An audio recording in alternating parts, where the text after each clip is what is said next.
પછી તો કૃષ્ણએ કહ્યું યાદ છે વરસાદ વરસ્યો તો આપણે બધા જુદા પડી ગયા હતા. સુદામા કે હા કનૈયા હવે તારે કેવું જ છે તો પછી સાંભળી લે, વરસાદ વરસ્યો તો અને જુદા પડી ગયા હતા એ મને યાદ છે, અને તારા અને દાવના ભાગના મારી પાસે ચણા મમરા રહી ગયા હતા એ મને યાદ છે, અને એકલો બેઠો બેઠો ઝાડની ડાળી ઉપર ચણા મમરા ખાતો તો તે મને પૂછ્યું સુદામા શું કરે છે? ત્યારે મેં એમ કીધું કે તો ઠંડી લાગી છે ને મારા દાંત કકડવાનો અવાજ આવે છે, અને તમારા બધાના ભાગના ચણા મમરા એકલો હું ખાઈ ગયો ને એ મને યાદ છે. નાનો હતો તોય નટકટ, આવડો મોટો થયો તોય હજી નટકટાઈ છોડતો નથી. સુદામા કૃષ્ણ અને બલરામના ભાગના ચણા મમરા એકલા ખાઈ ગયા. ઘણા લોકો એવું કહે છે કે આ બ્રાહ્મણ બધાના ભાગના ચણા મમરા એકલો ખાઈ ગયો. સુદામા શું કામ એકલા ચણા મમરા ખાઈ ગયા? વિદ્વાનો મત આપે છે બધા જુદા પડી ગયા ને સુદામાની પાસે ચણા મમરાની પોટલી પોતાની પાસે રહી ગઈ, બધા જુદા પડી ગયા. સુદામા ત્રિકાળ જ્ઞાની બ્રાહ્મણ છે. એ સુદામાએ પૌવાની પોટલી જોઈ અને સુદામાને એ પૌવાની પોટકીમાં દરિદ્રતા દેખાડી કે આ પૌવાની પોટકીમાંથી જેટલા આ પ્રસાદની પોટકીમાંથી ચણા મમરા જેટલા વ્યક્તિ ખાય એ બધાના જીવનમાં દરિદ્રતાનો પાર ન રહે, અને આ ચણા મમરા હું રેવા દઉં અને કનૈયો અને દાવા ચણા મમરા ખાઈને એના જીવનમાં ગરીબાઈ આવે એના કરતા બધાના ભાગની દરિદ્રતા મને લઈ લેવા દે. એટલે કૃષ્ણ બધાના ભાગના ચણા મમરા, સુદામા બધાના ભાગના ચણા મમરા ખાઈ ગયા. પ્રેમ હતો સુદામાનો, બધાના ભાગના ચણા મમરા ખાઈ ગયો તો એ મને યાદ છે. પછી તો બધા પ્રસંગો યાદ કરતા કરતા જૂના પ્રસંગોને વાગોળે છે, અને એ વખતે કૃષ્ણની આંખમાં આંસુ આવે છે. સુદામા ખભા પર હાથ મૂકીને પૂછે છે કનૈયા કેમ? કૃષ્ણ કહે છે સુદામદેવ મને પ્રસંગ યાદ આવે છે. કયો પ્રસંગ? ગુરુના આશ્રમમાં આપણે ભણતા, અમે આખો દિવસ ગુરુ જે કાંઈ ભણાવે થોડું ઘણું ભણી લઈએ અને પછી અમારો આખો દિવસ રમવામાં જાય. અમે તને બોલાવીએ સુદામા તું હાલ રમવા. તું બેઠો બેઠો એમ કહેતો કે હજી મારે ગાયત્રી જપની આટલી માળા બાકી છે, હજી મારે આટલા જપ કરવાના બાકી છે. આખો દિવસ બેઠો બેઠો જપ કર્યા કર. અમે આખો દિવસ રમીએ, સાંજ પડે ને અમે થાકી જઈએ એટલે ગુરુએ જે લેસન આપ્યું એ લેસન તો થઈ શક્યું હોય નહીં, એટલે અમે બધાએ તારા પાસે લેસન મૂકીને વયા જાય. સુદામા અમારું આ લેસન તું કરી નાખજે ને. એ હું તારા ગોઠણ ઉપર માથું મૂકીને સૂતો હોઉં અને તું એકલો આખી રાત જાગી જાગીને અમારા ભાગનું લેસન કરતો એ હજી અમે ભૂલ્યા નથી. એક એક પ્રસંગને વાગોળે છે બંધ જૂના. અને ગુરુકુળની આખી એક ગુરુકુળની જે પાઠશાળામાં એ જે ભણવાની મજા, એની આખી એક મજા જુદી હોય છે. મોટા થયા પછી બહુ યાદ આવે એ બધા પ્રસંગો. બંને મિત્રો મળ્યા છે, બધી વાતચીત કરે છે, પણ ભગવાને વિચાર કર્યો કે સુદામાના ઘરની અંદર આટલું દારિદ્ર્ય છે, મારે સુદામાને કંઈક આપવું છે, પણ એ મારા માટે જો કંઈક આપે તો હું હમણાં આપી દઉં. આ કંઈક મારા માટે લઈને આવ્યો છે પણ દઈ શકતો નથી. કૃષ્ણને કેમ ખબર પડી? સુદામાએ તો તાંદુલની પોટલી સંતાડી નાખી, પણ કૃષ્ણને ખબર છે કે આ કાંઈક દેવા આવ્યો છે, કારણ કે પ્રેમનો સ્વભાવ છે. પ્રેમ કોઈ દિવસ લેવા આવતો જ નથી, પ્રેમ હંમેશા દેવા આવે છે. આ કાંઈક આપવા આવ્યો છે. શું આપવા આવ્યો છે? ભગવાને વિચાર કર્યો કંઈક લાવ્યો છે પણ મને દેતો નથી. ત્યાં સુદામાએ પગ નીચે પૌવાની તાંદુલની પોટલી સંતાડી દીધી. કૃષ્ણ જોઈ ગયા કંઈક લઈ આવ્યો છે પણ આપતો નથી. કૃષ્ણએ કહ્યું સુદામા મેં તો મારા પત્નીનો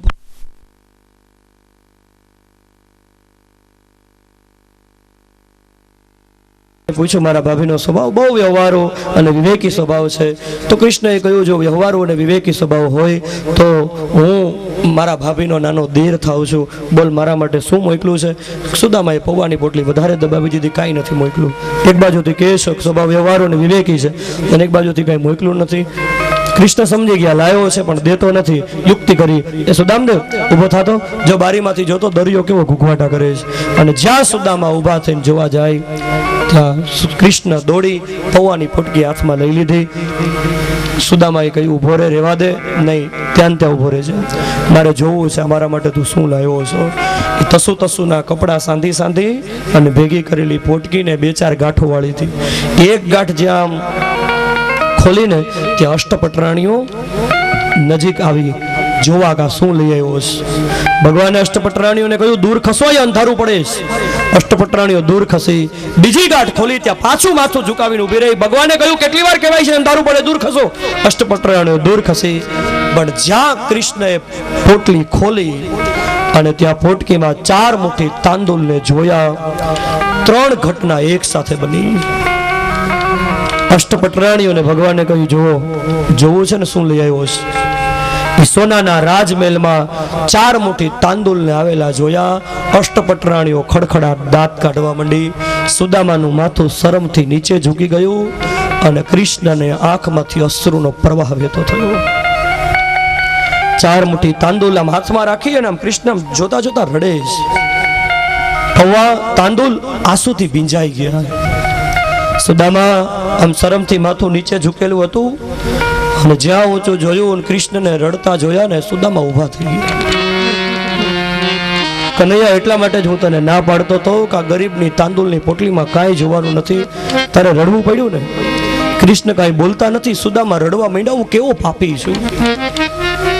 આટલી સુંદર દ્વારિકાના સોનાના રાજમહેલમાં આજ વર્ષો પછી મળવા આવીને મેં મારા કનૈયાને રડાયો. મેં ભૂલ કરી છે. મારી પત્નીને ના પાડતો તો મારે દ્વારિકા નથી જવું, મને પરાણે મોકલો. આજ મારે મારા કનૈયાને રડાવવાનો વારો આવ્યો.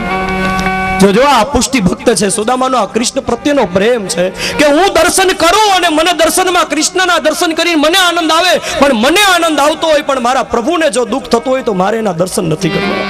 હું ના પાડતો તો દ્વારિકા નથી જવું, મને પરાણે અહીંયા દ્વારિકા મોકલો. આ મારો કનૈયો રડે છે. હું ક્યાં પાપે છૂટી, આ ક્યાં ભવે આ પાપમાંથી છૂટીશ. મેં મારા કનૈયાને રડાયું છે. સદાય હસતો રમતો મારો કનૈયો જે દ્વારિકાના આવા સોનાના રાજમહેલમાં રહે છે અને આજ મારા માટે થઈને રડવું પડ્યું. કૃષ્ણની પાસે સુદામાએ આવી, ખભા ઉપર હાથ મૂકી. સુદામાએ તાંદુલની પોટલી પોતાના હાથમાં લઈ કહ્યું, જવા દે, હવે મને જવા દે, તું અહીં મને જલ્દી નીકળી જવા દે. સુદામાનો હાથ પકડીને કૃષ્ણએ કહ્યું, અહીંના ઉભો રહે. લાવી તાંદુલની પોટલી. તો સુદામાએ કહ્યું કે આ તાંદુલની પોટલીને જોઈને તને આટલું બધું રડવું આવે છે તો પછી મારે અહીંયા રહીને શું છે. આ ગરીબની પોટલીને જોઈને બસ રડ્યો એ જ ને. ત્યારે કૃષ્ણએ કહ્યું, સુદામદેવ, તું સમજવામાં ભૂલ કરે છે. આ તાંદુલની પોટલીની કિંમત કદાચ તારા મન કાંઈ નહીં હોય, પણ આ તાંદુલની પોટલીની કિંમત મારા માટે અમૂલ્ય છે. સુદામદેવ, તું 4 મુઠ્ઠી તાંદુલ લઈ આવ્યો. આજ આ 4 મુઠ્ઠી તાંદુલ જોઈ અને મને આજ ગોકુળ યાદ આવી ગયું. સુદામા, આ દ્વારિકાના રાજમહેલની અંદર હું કાયમી રાત પડે પલંગ ઉપર બેઠો બેઠો એકલો રેડા કરું છું. કોઈ મને અહીંયા છાનું રાખવાવાળું મળતું નથી. અહીંયા હાથીની અંબાડી ઉપર બેસાડી અને લોકો મને નગર યાત્રા કાઢે છે. બપોરનો સમય થાય, સોનાના પાત્રોમાં મને જમાડે છે. પણ સુદામદેવ, મારી વ્યથાને અહીંયા કોઈ સમજતું નથી. મને ગોકુળ ભૂલાતું નથી. સુદામદેવ, આ 4 મુઠ્ઠી તાંદુલ જોઈને મને યશોદા મૈયા યાદ આવી ગઈ. શરદ પૂર્ણિમાની રાત હોય અને યશોદા મૈયા એ પૌવા અને દૂધ પલાળી અંદર સાકર નાખી આખી રાત ચંદ્રના અજવાળે રાખે અને માં સવાર થાય અમે રમતા હોય પકડી પરાણે ખોળામાં લઈને અમને તાંદુલ જવાડતી. આજ તાંદુલ જોઈને મને યશોદા મૈયા યાદ આવી ગઈ. કૃષ્ણ એકદમ ધીરજ ધારણ કરી લીધી. સમજી ગયા કે આ 4 મુઠ્ઠી તાંદુલના બદલામાં મારે સુદામાને કંઈક આપવું જોઈએ, પણ શું આપવું, આનો બદલો હું કઈ રીતે વાળું. આ તો આપણે એવું માનીએ છીએ કે કૃષ્ણએ સુદામાને 4 મુઠ્ઠી તાંદુલના બદલામાં કેટલું બધું આપી દીધું. વિદ્વાનો કહે છે કૃષ્ણએ કાંઈ નથી આપ્યું. કૃષ્ણ શું આપી શકે સુદામાના તાંદુલના બદલામાં? અરે કૃષ્ણના માટે એક નહીં 100 દ્વારિકા ખડી કરી હોય ને તો એક ચપટી વગાડે ને ત્યાં 100 દ્વારિકા ખડી થઈ જાય. પણ જેના ઘરમાં એક ચોખાનો દાણો ન હોય અને એ માણસ જ્યારે 4 મુઠ્ઠી તાંદુલ લઈ આવે ત્યારે એનો બદલો કૃષ્ણ શું વાળી શકે? કૃષ્ણને તો એક નહીં 100 દ્વારિકા ખડી કરવી હોય તો થઈ જાય, પણ એક ચોખાનો દાણો જેના ઘરમાં નહોતો અને એ માણસ 4 મુઠ્ઠી તાંદુલ લઈ આવ્યો. ભગવાને વિચાર કર્યો કે આનો બદલો હું વાળી તો નહીં શકું, પણ પ્રયત્ન તો કરું. નિર્ણય લીધો, 1 મુઠ્ઠી તાંદુલ ખાય અને જેટલી સંપત્તિ દ્વારિકામાં છે એટલી સંપત્તિ જો સુદામાપુરીમાં ખડી ન કરી દઉં તો મારું નામ નંદનંદન કૃષ્ણ નહીં. હાથમાં તાંદુલ લઈ બ્રહ્માર્પણ બ્રહ્માવી બ્રહ્માગ્નો બ્રહ્મણાહોતમ બ્રહ્મેવ તેન ગંતવ્યમ બ્રહ્મકર્મ સમાધિનામ તત્સત બ્રહ્માર્પણ મસ્તુ કહી અને 1 મુઠ્ઠી જ્યાં તાંદુલ મુખમાં મૂક્યા ને ત્યાં જેટલી સંપત્તિ દ્વારિકામાં હતી એટલી સંપત્તિ સુદામાપુરીમાં ખડી કરી દીધી. ભગવાને વિચાર કર્યો હમણાં બીજી મુઠ્ઠી તાંદુલ ખાઈ અને રૂકમિણીને દાસી બનાવીને મોકલી દઉં, પણ ત્યાં રૂકમિણીજીએ ભગવાનનો હાથ પકડી લીધો. પ્રભુ અમને તો અહીંયા રહેવા દો. સુદામા કાંઈ સમજ્યા નહીં. વધેલા તાંદુલની બધાને પ્રસાદી દીધી અને પછી તો સુદામાએ કહ્યું કૃષ્ણ હવે હું જાઉં. ભગવાનને સુદામાને રોકવા છે પણ વિચાર એ કર્યો જ્યારથી સુદામદેવ નીકળ્યા ત્યારથી એની પત્ની સતીવ્રતા છે, જમી નથી. સુદામા નહીં જાય ત્યાં સુધી એ ભોજન નહીં કરે, એટલે સુદામાને જલ્દી મારે અહીંથી જવા દેવા જોઈએ. સુદામાની પીળી પિતાંબર પહેરાવ્યું હતું, એ પીળું પિતાંબર કઢાવી અને ફાટેલી તૂટેલી પોતરી પાછી પહેરાવી. શું કામ? કૃષ્ણએ કદાચ એક પિતાંબર દીધું હોત ને તો એના ખજાને ક્યાંય ખોટ ન પડત, પણ ભગવાને યાદ કરીને પોતરી પહેરાવી.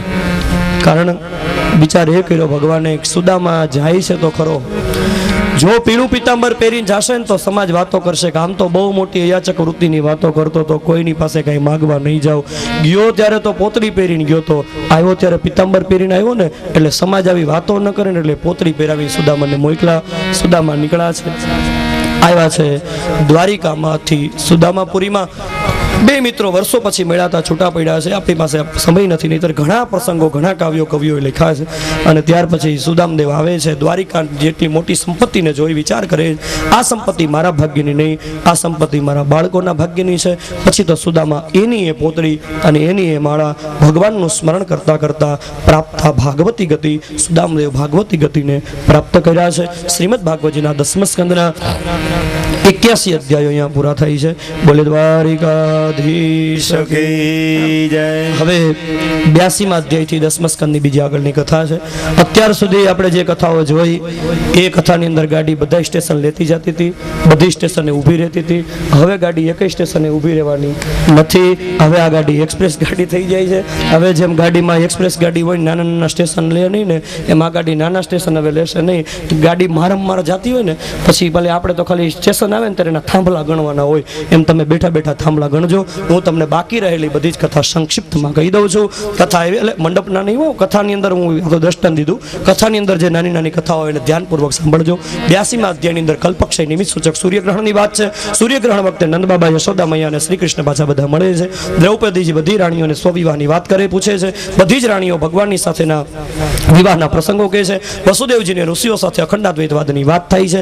ત્યાં દેવકીજીના મૃત પુત્રોને ભગવાન પાછા લાવી આપે છે. એ સેમંતક પંચક સૂર્યગ્રહણની કથામાં કીધું છે. ત્યાર પછી 86મા અધ્યાયની અંદર પરીક્ષિતના પૂછવાથી સુભદ્રાની કથા આવી છે. 87મા અધ્યાયની અંદર શ્રુતિ ભગવતી વેદસ્તુતિનું વર્ણન છે. 88મા અધ્યાયની અંદર એક વૃકાસુર નામનો દૈત્ય શિવજીને સંકટ પડ્યું, ભગવાને બચાવ્યા, એ કથા બતાવી. 89મા અધ્યાયની અંદર સરસ્વતી નદીના કિનારે ભૃગુવંશના અનેક બ્રાહ્મણોની વચ્ચે ચર્ચા થઈ. 3 દેવતામાં મોટા કોણ? ભૃગુ ઋષિને પરીક્ષા કરવા માટે મોકલવામાં આવ્યા. 3 દેવતામાં ભગવાન વિષ્ણુ છે મોટા, એવું સાબિત કરવામાં આવ્યું છે. 90મા અધ્યાયની અંદર યદુવંશના થોડાક વંશનું વર્ણન કરી અને છેલ્લે યદુવંશનું વિસ્તારથી સુખદેવજીએ કીધું વર્ણન કરું તો સેંકડો વર્ષ વયા જાય, પણ ટૂંકમાં યદુવંશ બહુ મોટો છે એવું કહ્યું. યદુવંશનું વર્ણન કરતા સુખદેવજીએ કીધું, રાજા યદુવંશ કેટલો વિસ્તાર લાયક વિસ્તારનીય છે હું તમને કહું તો 100 વર્ષ વયા જાય. પણ આછેરો ખાલી એક ન્યાય, એક આછેરો દર્શન કરાયું યદુવંશનું કે રાજા દ્વારિકાની અંદર યાદવોના બાળકોને ભણાવનારા શિક્ષકોની સંખ્યા 3,88,00,000 હતી. તો 3,88,00,000 શિક્ષકો હોય તો એની પાસે ભણનારા બાળકો કેટલા?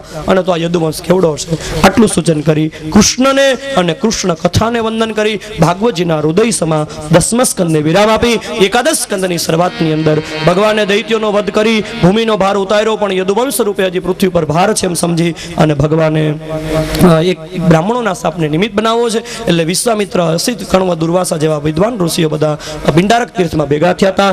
ઋષિઓને આ મસ્કરી કરવાની ઈચ્છા યાદવ કુમારોને થઈ. સાંબ નામના યાદવને ગર્ભવતી સ્ત્રીનો સ્વાંગ સજાવી મસ્કરી કરી. આ સ્ત્રીને દીકરો થશે કે દીકરી? ઋષિઓને ખબર પડી કે આ તો કોઈ પુરુષ છે અને ગર્ભવતી સ્ત્રીનો સ્વાંગ સજાવ્યો છે. ઋષિઓએ શાપ દીધો, જનિષ્યતિ વો મંદા મુસલમ કુલ નાસનમ, તમારા સમગ્ર યાદવ કુળનો નાશ કરી નાખે એવા હળ મુસળને આ જન્મ આપશે. બરાબર યાદવ કુમારોને તો પસ્તાવો થયો છે. ઉગ્રસેનના કહેવાથી ચૂર્ણ કરાવી નાખ્યું હળ મુસળનું. એક કટકો હતો એ બધું સમુદ્રમાં ફેંકાવી દીધું. ચૂર્ણ તણાતું દરિયા કાંઠે આવ્યું, એમાંથી એરિકા નામની વનસ્પતિ થઈ. કટકો તણાઈ ગયો તો એને એક માછલી ગળી ગઈ. માછલીને એક માછીમારે મારી. એ માછલીના શરીરમાંથી હળમુસળનો કટકો નીકળ્યો. માછીમારોનો એક મિત્ર હતો જરા નામનો પારધી, એને એ કટકો દીધો. એ જરા નામના પારધીએ શિકાર કરવા માટે જવાનું પોતાનું તીર હોય એનું ભલકું આ હળમુસળના કટકામાંથી બનાવ્યું. બસ ભગવાને પોતાની તૈયારી કરી લીધી. જ્યારે જ્યારે નારદજીને સત્સંગ કરવાની ઈચ્છા થાય, પ્રભુ દર્શનની ઈચ્છા એ નારદજી દ્વારિકાની અંદર પધારે. આજ નારદજી આવ્યા છે. વસુદેવજીએ નારદજીની પાસે સત્સંગ પૂછ્યો. નારદજીએ વસુદેવજીની પાસે નિમિ રાજા અને નવ યોગેશ્વરોનો સંવાદ કીધો છે. ઋષભદેવજીના 9 પુત્રો કવિ, હરિ, અંતરિક્ષ, પ્રબુદ્ધ, પીપલાયન, આવિહોત્ર, ધ્રુવિલ, ચમસ અને કરભાજન, આ 9 યોગેશ્વરો એક વખત નિમિ રાજાના યજ્ઞની અંદર આવ્યા. નિમિ રાજા 9 યોગેશ્વરોને 9 પ્રશ્ન કરે છે. પહેલો પ્રશ્ન, આત્યંતિક કલ્યાણ કઈ રીતે થાય? કવિ નામના યોગેશ્વરે જવાબ દીધો, ભગવાનના ગુણગાન ગાવાથી. બીજો પ્રશ્ન રાજાએ પૂછ્યો, ભક્તના લક્ષણ શું? હરિ નામના યોગેશ્વરે જવાબ દીધો, જે પ્રેમની દોરીથી ભગવાનને બાંધી લે ભક્ત. રાજાએ ત્રીજો પ્રશ્ન કર્યો, માયા શું છે? અંતરિક્ષ નામના યોગેશ્વરે જવાબ દીધો, આ જગત અસત્ય હોવા છતાં સત્ય ભાસે છે, જે છે તે નથી દેખાતું અને જે નથી છે તે દેખાય છે, એ માયા. રાજાએ ચોથો પ્રશ્ન કર્યો, માયાને તરવી કેમ? પ્રબુદ્ધ નામના યોગેશ્વરે યોગેશ્વરે જવાબ દીધો, સાચા સદગુરુ મળે એ માર્ગદર્શન આપે એ પ્રમાણે ભગવાનનું ભજન કરે એ માયાને તરી જાય. રાજાએ પાંચમો પ્રશ્ન કર્યો, બ્રહ્મ શું છે? વિપ્લાયન નામના યોગેશ્વરે જવાબ આપ્યો, સૃષ્ટિના અણુએ અણુની સાથે જેનો સીધો સંબંધ છે તે બ્રહ્મ. રાજાએ છઠ્ઠો પ્રશ્ન કર્યો, કર્મથી છૂટવું હોય તો શું કરાય? અવિરોત્ર નામના યોગેશ્વરે જવાબ આપ્યો, કર્મથી છૂટી શકાય નહીં, પણ જે કઈ કર્મ કરવામાં આવે તે પ્રભુને સમર્પિત કરી દેવામાં આવે તો એનું એ કર્મ ભક્તિ બની જાય. રાજાએ સાતમો પ્રશ્ન કર્યો ભગવાનના અવતારો વિશે. દ્રુમિલ નામના યોગેશ્વરે ભગવાનના 24 અવતારોની વાત કહી. આઠમો પ્રશ્ન રાજાએ કર્યો, ઈશ્વરની ભક્તિ ન કરે એ માણસની કઈ ગતિ થાય? ચમસ નામના યોગેશ્વરે જવાબ દીધો, એનું અધપતન થાય, વારંવાર જન્મ મરણના ચક્કરમાં પડવું પડે. રાજાએ છેલ્લો નવમો પ્રશ્ન કર્યો કે કયા સમયે કયા યુગમાં ભગવાનની કેવી પૂજા કરાય? અને છેલ્લે કરભાજન નામનો યોગેશ્વરે જવાબ દીધો, જુદા જુદા યુગમાં જુદા જુદા પ્રકારની ભક્તિ થાય. એમાં કલી સભા જયંતી આર્યા ગુણકના સાર ભાગીના યત્ર સંકીર્તને નૈવ સર્વ સ્વાર્થો વિલભ્યતે. કલયુગની અંદર માત્ર સૌથી શ્રેષ્ઠ હરિપ્રાપ્તિનો ભગવત પ્રાપ્તિનો એક માર્ગ બતાવ્યો. કાંઈ ના આવડે તો કાંઈ નહીં, કળયુગમાં જે કીર્તન કરે એને કેશવ મળે. કીર્તન ભક્તિ કળયુગમાં શ્રેષ્ઠ છે. કાંઈ ના આવડે તો કાંઈ નહીં, મંત્ર ના આવડે તો કાંઈ નહીં, કીર્તન કરતા શીખી જજો, ભગવાનનું નામ લેતા શીખી જજો. ભાગવતજીના 18,000 શ્લોક બતાવ્યા પછી છેલ્લો શ્લોક છે, નામ સંકીર્તનમ યસ્ય સર્વ પાપ પ્રણાશનમ પ્રણામો દુઃખ શમનઃ તમ નમામિ હરિમ પરમ. દુઃખનો નાશ કરનારું નામ છે. તમે ગમે એનું નામ પછી જેને માનતા હોય એનું નામ તમે પકડી લેજો.